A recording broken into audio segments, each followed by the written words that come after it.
എൻ്റെ പേര് അശ്വതി എന്നാണ്. ഞാൻ ആലപ്പുഴ ജില്ലയിലെ ചെങ്ങന്നൂർ എന്ന സ്ഥലത്തു നിന്നാണ് വരുന്നത്. ഞാൻ ആദ്യമായിട്ട് കൃപാസനത്തിൽ വരുന്നത് 2020 ഡിസംബർ 28-നാണ്. ആദ്യം തന്നെ പറയട്ടെ, ഞാനൊരു അക്രൈസ്തവയാണ്.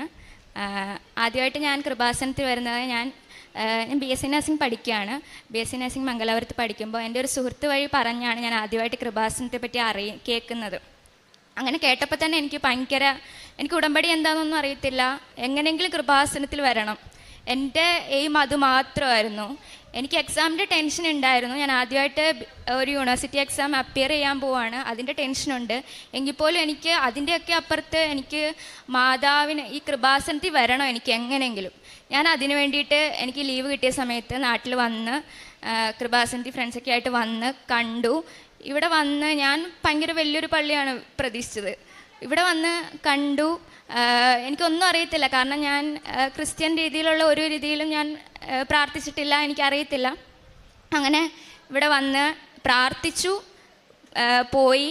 പത്രം വാങ്ങിയിട്ടുണ്ടായിരുന്നു ഞാൻ പോയപ്പോൾ. അങ്ങനെ വീട്ടിൽ ചെന്ന് ഞാൻ ഈ പത്രം മൊത്തം വായിച്ചു, സാക്ഷ്യങ്ങളെല്ലാം വായിച്ചു. ഇതിനു മുമ്പ് ഞാൻ കൃപാസനത്തെ പറ്റി കേട്ടിട്ടില്ല. അപ്പം നന്നായിട്ട് ഞാൻ സാക്ഷ്യങ്ങൾ മൊത്തം വായിച്ചു. അപ്പം ആ പത്രത്തിന് താഴെ ഒരു യൂട്യൂബിൻ്റെ ഒരു ഇത് കൊടുത്തിട്ടുണ്ട് നമ്മുടെ പത്രത്തിന് താഴെ.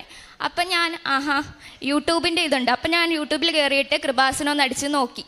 അപ്പോൾ കൃപാസനത്തെ പറ്റിയുള്ള എല്ലാ ഡീറ്റെയിൽസും ഉണ്ടായിരുന്നു.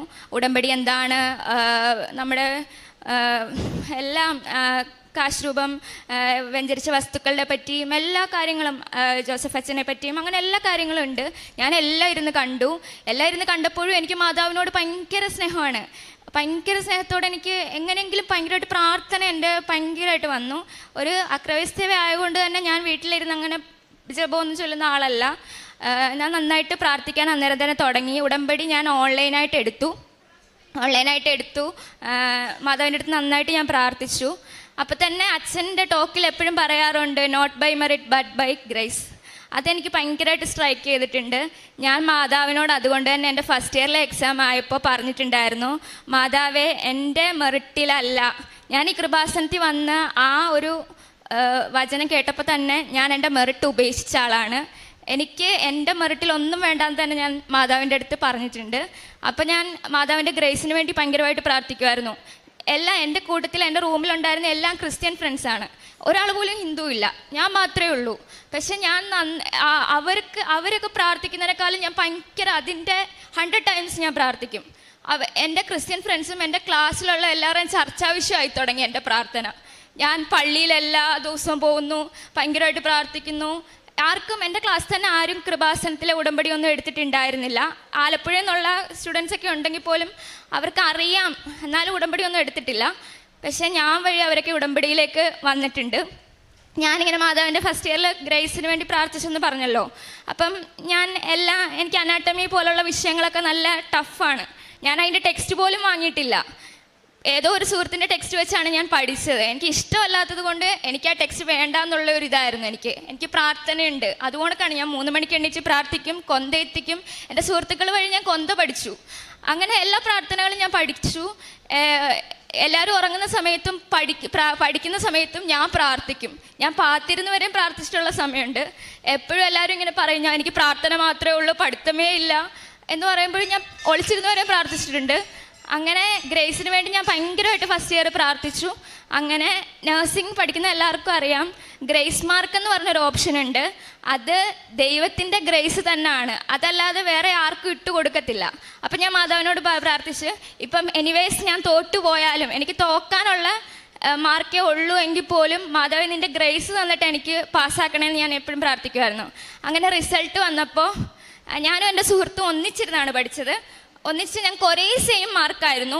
സെയിം മാർക്ക്, ഒരു ഡിജിറ്റ് പോലും വ്യത്യാസമില്ല, സെയിം മാർക്ക്. പക്ഷേ എനിക്ക് 3 സബ്ജക്റ്റിന് ഗ്രേസ് മാർക്ക് കിട്ടി, അവൾക്ക് കിട്ടിയില്ല, അവൾ ഫെയിലായി. ഞാൻ ആ 3 മാർക്കിന് 3 ഗ്രേസ് മാർക്ക് കിട്ടിയ കൊണ്ട് ഞാൻ ആ ഫസ്റ്റ് ഇയർ പാസ്സായി. അതുപോലെ 2ാമത്തെ വർഷം വന്നപ്പോഴത്തേന് എനിക്ക് ഭയങ്കര വിശ്വാസമായി, അമ്മ മാതാവിൻ്റെ ഗ്രേസ് എനിക്ക് കിട്ടിയല്ലോ. അപ്പോൾ എനിക്ക് നല്ല വിശ്വാസമായിരുന്നു. അങ്ങനെ വിശ്വസിച്ച് ഞാൻ പ്രാർത്ഥിച്ചു വന്നിരുന്നപ്പോൾ എൻ്റെ ജീവിതത്തിൽ കുറച്ച് ഇമോഷണലി എന്നെ തളർത്തുന്ന കുറേ കാര്യങ്ങൾ എൻ്റെ ലൈഫിലുണ്ടായി. അപ്പോൾ എൻ്റെ പ്രാർത്ഥന ലൈഫ് എന്ന് പറഞ്ഞാൽ ഞാൻ ഭയങ്കരമായിട്ട് എപ്പോഴും പ്രാർത്ഥിക്കുന്ന ആളാണ്. എൻ്റെ ലൈഫ് അങ്ങനെ ആയിരുന്നു. ഞാൻ ഉടമ്പടി ഇവിടെ വന്ന് പ്രാർത്ഥിക്കാൻ തുടങ്ങി പിന്നെ അങ്ങനെയാണ്. അപ്പം ഞാൻ അതിൽ നിന്ന് ചെറിയ രീതിക്ക് മാറാൻ തുടങ്ങി. എൻ്റെ പ്രാർത്ഥനാ ലൈഫ് എനിക്ക് നഷ്ടപ്പെട്ടു തുടങ്ങി. അപ്പം സെക്കൻഡ് ഇയറിലെ എക്സാം വന്നപ്പം എനിക്ക് പഠിക്കാനും പറ്റിയിട്ടില്ല. ഞാൻ ഒന്നും പഠിക്കാതെ തന്നെയാണ് പോയി അറ്റൻഡ് ചെയ്തത്. അപ്പോൾ എനിക്ക് ഉറപ്പായിരുന്നു ഫെയിൽ ആവുമെന്ന് ഉറപ്പായിരുന്നു. എങ്കിലും ഞാൻ മനസ്സിലോർത്തായിരുന്നു ഞാൻ പ്രാർത്ഥിച്ചിരുന്നെങ്കിൽ ഞാൻ പാസ്സാവുമെന്ന്. പക്ഷെ എനിക്ക് പ്രാർത്ഥനയില്ലായിരുന്നു. അങ്ങനെ ഞാൻ എക്സാമിൽ റിസൾട്ട് വന്നപ്പോൾ 2 വിഷയങ്ങൾക്ക് ഞാൻ ഫെയിലായി. സെക്കൻഡ് ഇയറിൽ ഫെയിലായെങ്കിൽ അത് കഴിഞ്ഞിട്ട് ഞാൻ വീണ്ടും എഴുതി. അപ്പോൾ എനിക്കറിയാം വലിയ പ്രാർത്ഥനയൊന്നും ഇല്ലാതെ വീണ്ടും ഞാൻ എഴുതി. എന്നാലും ഞാൻ മാതാവിനോട് നന്നായിട്ട് പ്രാർത്ഥിക്കും, പക്ഷേ എന്നത്തെ പോലെ ഇല്ല. അങ്ങനെ ഞാൻ എക്സാം അപ്പിയർ 2 വീണ്ടും ഞാൻ സപ്ലിക്ക് കൊടുത്ത് ഞാൻ സപ്ലി എഴുതി. എനിക്ക് ഏറ്റവും പാടുള്ള വിഷയം കിട്ടി. പക്ഷേ എല്ലാവരും പറയും എളുപ്പമാണെന്ന് പറയുന്നൊരു സബ്ജക്റ്റ് ഉണ്ട്, MSN എന്ന് പറയും. അത് എല്ലാവർക്കും എളുപ്പമാണ്, വെറുതെ പോയിരുന്ന് എഴുതിയാൽ മതി കിട്ടും എന്ന് എല്ലാവരും പറയുന്ന സബ്ജക്റ്റാണ്. പക്ഷെ അത് വീണ്ടും മാതാവ് എനിക്ക് ഫെയിലാക്കി. അപ്പം തന്നെ എനിക്ക് മനസ്സിലായി ഞാൻ അത്രയും മാതാവുമായിട്ട് അടുത്ത് നിൽക്കുന്ന ആളാണ്. എപ്പോഴും ഞാൻ പ്രാർത്ഥിക്കുന്നതാണ് എന്നെ ഈ അൾത്താരെ കയറ്റിയെന്ന് സാക്ഷ്യം പറയിക്കണേ. എപ്പോഴും ഞാൻ അത് പറഞ്ഞുകൊണ്ടിരിക്കുന്നതാണ്. ജോസഫ് അച്ഛൻ്റെ ടോക്കിലൊക്കെ കേൾക്കുമ്പോൾ എനിക്ക് ഞാൻ എപ്പോഴും പ്രാർത്ഥിക്കും അങ്ങനെ തന്നെ. അങ്ങനെ എനിക്ക് വീണ്ടും ഫെയിലായി കഴിഞ്ഞപ്പോൾ എനിക്ക് ഭയങ്കര സങ്കടമായി. എനിക്ക് ഫെയിലായതിനേക്കാളും ഭയങ്കര സങ്കടമെന്ന് വെച്ചാൽ എൻ്റെ പ്രാർത്ഥനാ ലൈഫ് എനിക്ക് വീണ്ടും അതുപോലെ കൊണ്ടുവരണമെന്നായിരുന്നു. അങ്ങനെ ഞാൻ നല്ല അടിപൊളിയായിട്ട് പ്രാർത്ഥിക്കാൻ തുടങ്ങി. ഞാൻ ഉറക്കമുളച്ച് തന്നെ പ്രാർത്ഥിക്കാൻ തുടങ്ങി എന്ന് പറയാം. ഉറങ്ങാതെ തന്നെ പ്രാർത്ഥിക്കാൻ തുടങ്ങി. എല്ലാവരും എക്സാമിന് തലേദിവസം ഒന്നും ഉറങ്ങാറില്ല, പഠിക്കുമായിരിക്കും. ഓൾമോസ്റ്റ് എല്ലാവരും പഠിക്കുക തന്നെയാണ്. ഞാൻ ആ സമയത്ത് പോലും പഠിക്കുന്ന സമയം പോലും എനിക്ക് പ്രാർത്ഥിക്കാൻ ഞാൻ യൂട്ടിലൈസ് ചെയ്യുമായിരുന്നു. അങ്ങനെ ഞാൻ പ്രാർത്ഥിച്ചു. എനിക്ക് സെക്കൻഡ് ഇയറിൽ ആ സബ്ജക്റ്റ് കിട്ടി. തേർഡ് ഇയറും കൂടെ ഞാൻ ഒന്നിച്ചാണ് എഴുതിയത്. അപ്പോൾ തേർഡ് ഇയറിൽ എനിക്ക് ഫസ്റ്റ് ക്ലാസ് തന്നു. ഫസ്റ്റ് ക്ലാസ് കിട്ടി, ഞാൻ വിജയിച്ചു. ഇന്നലെ എൻ്റെ ഫോർത്ത് ഇയറിൻ്റെ റിസൾട്ട് വന്നു. അതുകൊണ്ടൊക്കെ ഞാൻ ഫോർത്ത് ഇയറിലെ എക്സാം അപ്പിയർ ചെയ്യാൻ പോയപ്പോഴും ഞാൻ നന്നായിട്ട് പ്രാർത്ഥിക്കുമായിരുന്നു. നന്നായിട്ട് പ്രാർത്ഥിച്ചിട്ട് തന്നെയാണ് പോയത്. ഞാൻ വിശ്വാസ പ്രമാണം ചൊല്ലി എൻ്റെ ഹാളിൻ്റെ ഒരു സൈഡിൽ ഇട്ടിട്ടാണ് ഞാൻ പോകുന്നത്. അതുപോലെ തന്നെ എൻ്റെ ആൻസർ ഷീറ്റിൽ ഞാൻ കുരിശ് വരച്ച് പ്രാർത്ഥിക്കുമായിരുന്നു തൈലം വെച്ചിട്ട്. അങ്ങനെ തന്നെ ഞാൻ എക്സാം എഴുതാൻ തുടങ്ങിയത്. പക്ഷേ ഞാൻ എന്തൊക്കെയോ നോക്കിയിട്ട് പോയി. ഞാൻ നോക്കിയതൊക്കെ എവിടേക്കോ വന്നു എന്ന് ക്വസ്റ്റ്യൻ പേപ്പർ കണ്ടപ്പോൾ എനിക്ക് തോന്നി. പക്ഷേ ആൻസർ എഴുതാൻ തുടങ്ങിയപ്പം എനിക്ക് അങ്ങോട്ട് ഒന്നും കിട്ടുന്നില്ല, എഴുതാൻ എനിക്കൊന്നും പറ്റുന്നില്ല. അപ്പം ഞാൻ മാതാവിൻ്റെ അടുത്ത് ഞാൻ പ്രാർത്ഥിച്ചു. എന്തൊക്കെയോ ഞാൻ കുറേ ക്വസ്റ്റ്യൻസ് അറ്റൻഡ് ചെയ്തു. പക്ഷെ ഞാൻ വിചാരിച്ചിരുന്നത് ഞാൻ 10 മാർക്കിൻ്റെയും എല്ലാം ക്വസ്റ്റ്യൻസ് ഞാൻ കുറേയൊക്കെ അറ്റൻഡ് ചെയ്തെന്നാണ്. പക്ഷേ ഞാനതൊന്നും അറ്റൻഡ് ചെയ്തിട്ടില്ലായിരുന്നു. ഞാൻ വീണ്ടും ഒന്ന് റീചെക്ക് ചെയ്തപ്പോൾ ഞാൻ അറ്റൻഡ് ചെയ്തിട്ടില്ല. അപ്പോൾ എനിക്ക് ആകെ ലെഫ്റ്റ് ചെയ്യുന്ന ടൈം എന്ന് പറഞ്ഞാൽ അരമണിക്കൂറാണ്. ആ അരമണിക്കൂർ കൊണ്ട് എനിക്ക് ഈ 5 മാർക്കിൻ്റെ 3 ക്വസ്റ്റ്യനും ഈ 10 മാർക്കിൻ്റെ 2 ക്വസ്റ്റ്യനും എഴുതി തീർക്കാൻ എനിക്ക് പറ്റത്തില്ലെന്ന് ഉറപ്പായിരുന്നു. അപ്പം ഞാൻ ആ ഹാളിൽ ഇരുന്നു കൊണ്ട് തന്നെ മാതാവിൻ്റെ കാശുരൂപം മുറുക്കെ പിടിച്ചാണ് എക്സാം എഴുതുന്നത്. എന്നിട്ട് ഞാൻ പ്രാർത്ഥിച്ചു മാതാവിൻ്റെ അടുത്ത്, മാതാവേ എനിക്ക് അരമണിക്കൂറേ ഉള്ളൂ, എൻ്റെ സമയത്തിൻ്റെ മേലെ അധികാരമുള്ള മാതാവാണ് നീ, എനിക്ക് ഈ അരമണിക്കൂർ കൊണ്ട് എന്നെ ഇത് എഴുതിപ്പിക്കണമെന്ന്. അപ്പം തൊട്ട് എനിക്ക് അറിയത്തില്ല എവിടുന്ന് ആൻസർ വരുന്നതെന്ന്. അതുപോലൊക്കെ എനിക്ക് ആൻസർ ഭയങ്കരമായിട്ട് വന്ന് എനിക്ക് പേന താത്തു വെക്കാൻ പറ്റുന്നില്ലായിരുന്നു. ആ അരമണിക്കൂർ ഞാൻ ഇത്രയും ക്വസ്റ്റ്യൻ അറ്റൻഡ് ചെയ്തു. ശേഷം എനിക്ക് വിശ്വാസ പ്രമാണം ചൊല്ലിയിട്ട് പത്രം കൊടുക്കാനുള്ള സമയമുണ്ടായിരുന്നു. ഞാൻ അങ്ങനെയായിരുന്നു എഴുതിയത്. അത്രയും നന്നായിട്ട് ദൈവത്തിൻ്റെ അനുഗ്രഹം ഉണ്ടായിരുന്നു. അപ്പം തന്നെ അന്ന് എനിക്ക് ഹോൾ ടിക്കറ്റ് ഇത് കിട്ടുന്ന ദിവസം എന്ന് പറഞ്ഞാൽ ഒരു ഡിസംബർ 7-ാം തീയതിയാണ്. അന്ന് മാതാവിൻ്റെ ദിവസമാണല്ലോ. അപ്പം എനിക്ക് ഭയങ്കര സന്തോഷമാണ്. എൻ്റെ അപ്പുറത്തിരിക്കുന്നവർ, എൻ്റെ ക്ലാസ്സിൽ എല്ലാവർക്കും അറിയാം ഞാൻ കൃപാസനത്തിൻ്റെ ബ്രാൻഡ് അംബാസിഡർ എന്നാണ് എല്ലാവരും എന്നെ വിളിക്കുന്നത്.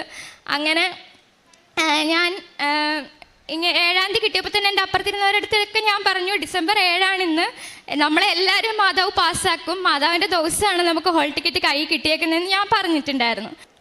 എക്സാമിൻ്റെ റിസൾട്ട് ഇന്നലെ വന്നിട്ടുണ്ടായിരുന്നു. അതിന് മുമ്പ് തന്നെ ഞാൻ മാതാവിൻ്റെ അടുത്ത് പറഞ്ഞിട്ടുണ്ടായിരുന്നു.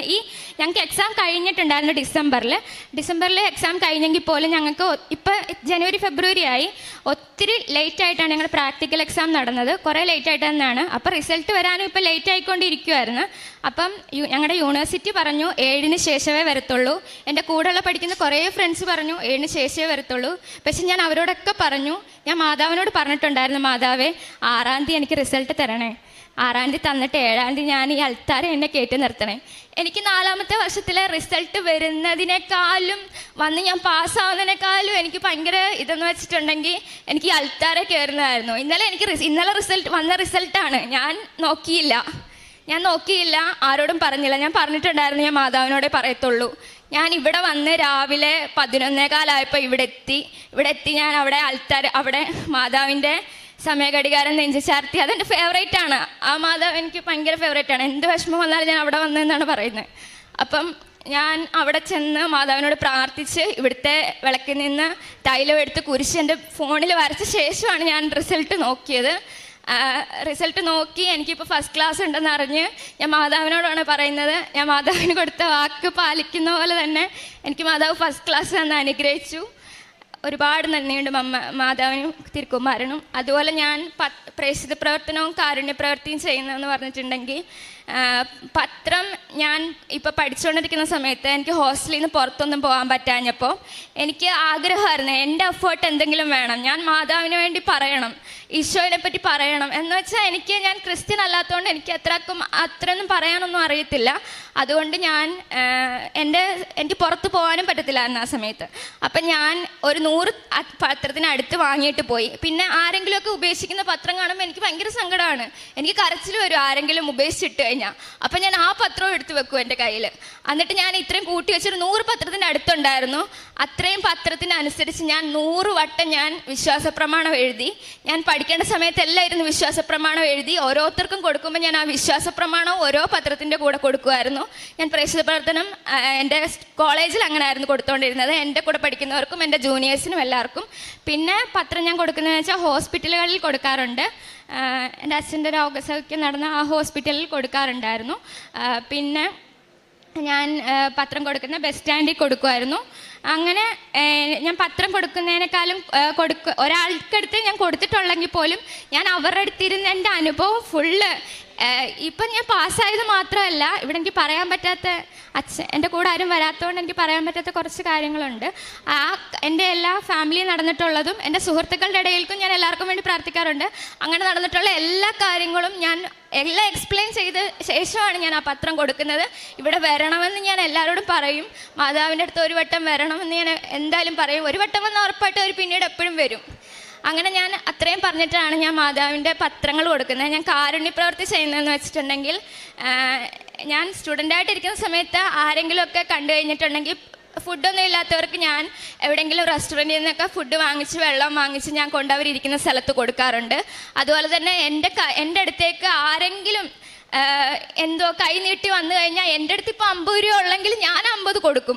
ഇനി മുന്നോട്ടുള്ള എൻ്റെ യാത്രയൊന്നും ഞാൻ ആലോചിക്കാറില്ല. എനിക്ക് ഉറപ്പാണ് മാതാവ് എന്തെങ്കിലും വഴി തരും, എങ്ങനെയെങ്കിലും ഞാനങ്ങ് പൊക്കോളൂ എന്ന് ഞാൻ ഓർക്കും. എൻ്റെ കയ്യിൽ 50 രൂപ ഉള്ളെങ്കിൽ ഞാനത് കൊടുക്കും. പിന്നെ എൻ്റെ ചേച്ചി ഇവിടെ വന്ന് ഉടമ്പടി എടുത്തിട്ടുണ്ട്. ഞാനും ചേച്ചിയും കൂടെ ചേർന്ന് ഫുഡ് ഞാൻ തന്നെ, ഞങ്ങൾ 2 വീട്ടിലാണ് താമസിക്കുന്നത്. അപ്പം എൻ്റെ വീട്ടിൽ നിന്ന് ഞാൻ തന്നെ, എനിക്ക് ഭയങ്കര എൻ്റെ ഒരു എഫേർട്ട് എന്തെങ്കിലും വേണമല്ലോ. അപ്പം ഞാൻ തന്നെ ഫുഡ് പ്രിപ്പയർ ചെയ്യും.